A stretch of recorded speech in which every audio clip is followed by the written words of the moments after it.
श्री गणेशाय नमः। श्री शाम्ब सदाशिवाय नमः। अथ लिंगाष्टकम्। ब्रह्ममुरारिसुरार्चितलिङ्गम् निर्मलभासितशोभितलिङ्गम् जन्मजदुःखविनाशकलिङ्गम् तत्प्रणमामि सदा शिवलिङ्गम्। देवमुनिप्रवरार्चितलिङ्गम् कामदहं करुणाकरलिङ्गम् रावणदर्पविनाशनलिङ्गम् तत्प्रणमामि सदा शिवलिङ्गम्। सर्वसुगन्धिषु लेपितलिङ्गम् बुद्धिविवर्धनकारणलिङ्गम् सिद्धसुरासुरवन्दितलिङ्गम् तत्प्रणमामि सदा शिवलिङ्गम्।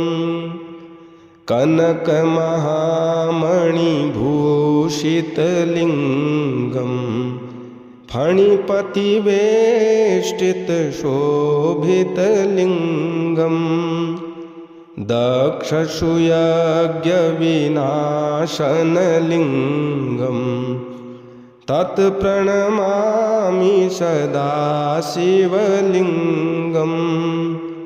कुमकुमचन्दनलेपितलिङ्गम् पङ्कजहारसुशोभितलिङ्गम् सञ्चितपापविनाशनलिङ्गम् तत्प्रणमामि सदा शिवलिङ्गम्। देवगणार्चितसेवितलिङ्गम् भावैर्भक्तिभिरेव च लिङ्गम् दिनकरकोटिप्रभाकरलिङ्गम् तत्प्रणमामि सदा शिवलिङ्गम्। अष्टदलोपरिवेष्टितलिङ्गम् सर्वसमुद्भवकारणलिङ्गम् अष्टदरिद्रविनाशनलिङ्गम् तत्प्रणमामि सदा शिवलिङ्गम्।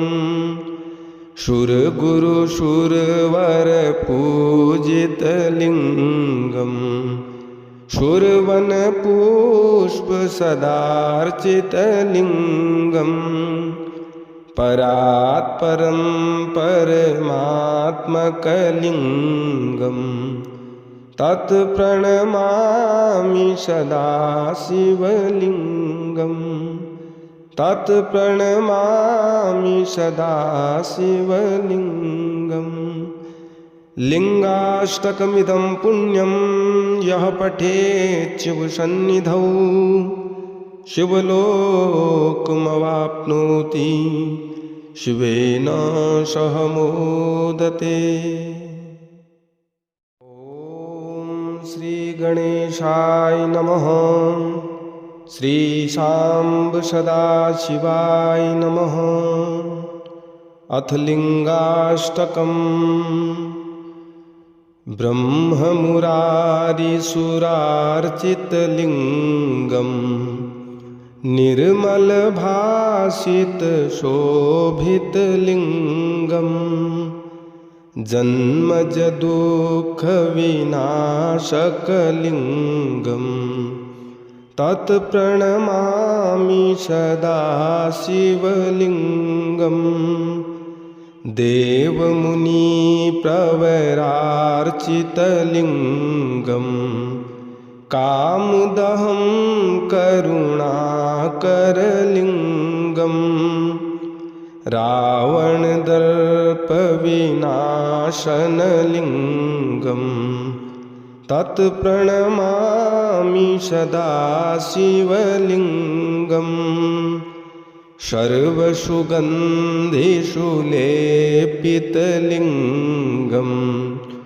बुद्धिविवर्धनकारणलिङ्गम् सिद्धसुरासुरवन्दितलिङ्गम् तत्प्रणमामि सदा शिवलिङ्गम् कनकमहामणिभूषितलिङ्गम् फणिपतिवेष्टितशोभितलिङ्गम् दक्षसुयज्ञविनाशनलिङ्गम् तत्प्रणमामि सदा शिवलिङ्गम् कुमकुमचन्दनलेपितलिङ्गम् पङ्कजहारसुशोभितलिङ्गम् सञ्चितपापविनाशनलिङ्गम् तत्प्रणमामि सदा शिवलिङ्गम् देवगणार्चितसेवितलिङ्गम् भावैर्भक्तिभिरेव च लिङ्गम् दिनकरकोटिप्रभाकरलिङ्गम् तत्प्रणमामि सदा शिवलिङ्गम् अष्टदलोपरिवेष्टितलिङ्गम् सर्वसमुद्भवकारणलिङ्गम् अष्टदरिद्रविनाशनलिङ्गम् तत्प्रणमामि सदा शिवलिङ्गम् सुरगुरुसुरवरपूजितलिङ्गम् सुरवनपुष्पसदार्चितलिङ्गम् परात्परं परमात्मकलिङ्गम् तत्प्रणमामि सदा शिवलिङ्गम् तत्प्रणमामि सदा शिवलिङ्गम् लिङ्गाष्टकमिदं पुण्यं यः पठेत् शिवसन्निधौ शिवलोकमवाप्नोति शिवेन सह मोदते। ॐ श्रीगणेशाय नमः। श्रीशाम्ब सदाशिवाय नमः। अथ लिङ्गाष्टकम्। ब्रह्ममुरारिसुरार्चितलिङ्गम् निर्मलभासितशोभितलिङ्गम् जन्मजदुःखविनाशकलिङ्गम् तत्प्रणमामि सदा शिवलिङ्गम् देवमुनिप्रवरार्चितलिङ्गम् कामदहं करुणाकरलिङ्गम् रावणदर्पविनाशनलिङ्गम् तत्प्रणमामि सदा शिवलिङ्गम् सर्वसुगन्धिषु लेपितलिङ्गम् बुद्धिविवर्धनकारणलिङ्गम् सिद्धसुरासुरवन्दितलिङ्गम् तत्प्रणमामि सदा शिवलिङ्गम् कनकमहामणिभूषितलिङ्गम् फणिपतिवेष्टितशोभितलिङ्गम् दक्षसूयज्ञविनाशनलिङ्गम् तत्प्रणमामि सदा शिवलिङ्गम् कुमकुमचन्दनलेपितलिङ्गम् पङ्कजहारसुशोभितलिङ्गम् सञ्चितपापविनाशनलिङ्गम् तत्प्रणमामि सदा शिवलिङ्गम् देवगणार्चितसेवितलिङ्गम् भावैर्भक्तिभिरेव च लिङ्गम् दिनकरकोटिप्रभाकरलिङ्गम् तत्प्रणमामि सदा शिवलिङ्गम् अष्टदलोपरिवेष्टितलिङ्गम् सर्वसमुद्भवकारणलिङ्गम् अष्टदरिद्रविनाशनलिङ्गम् तत्प्रणमामि सदा शिवलिङ्गम् शूरगुरुशूरवरपूजितलिङ्गम्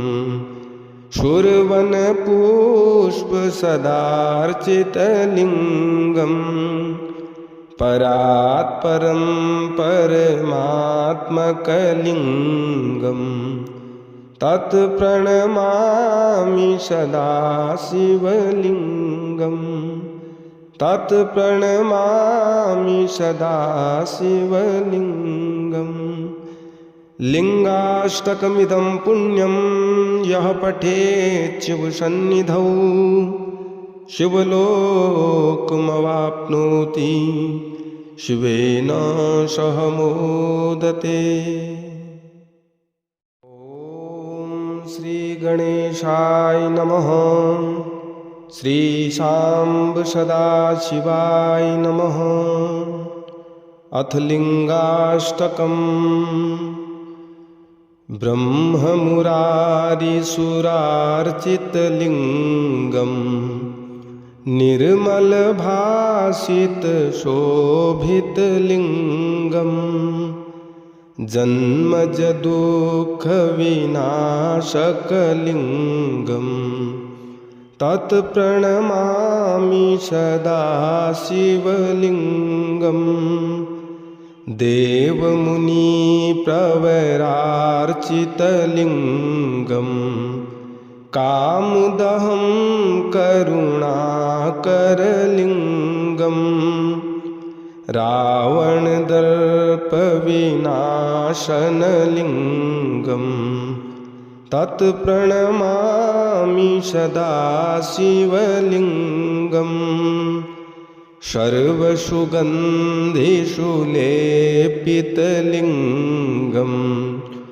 बुद्धिविवर्धनकारणलिङ्गम् सिद्धसुरासुरवन्दितलिङ्गम् तत्प्रणमामि सदा शिवलिङ्गम् कनकमहामणिभूषितलिङ्गम् फणिपतिवेष्टितशोभितलिङ्गम् दक्षसूयज्ञविनाशनलिङ्गम् तत्प्रणमामि सदा शिवलिङ्गम् कुमकुमचन्दनलेपितलिङ्गम् पङ्कजहारसुशोभितलिङ्गम्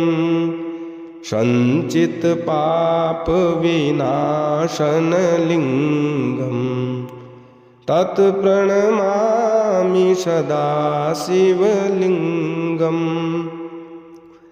देवगणार्चितसेवितलिङ्गं भावैर्भक्तिभिरेव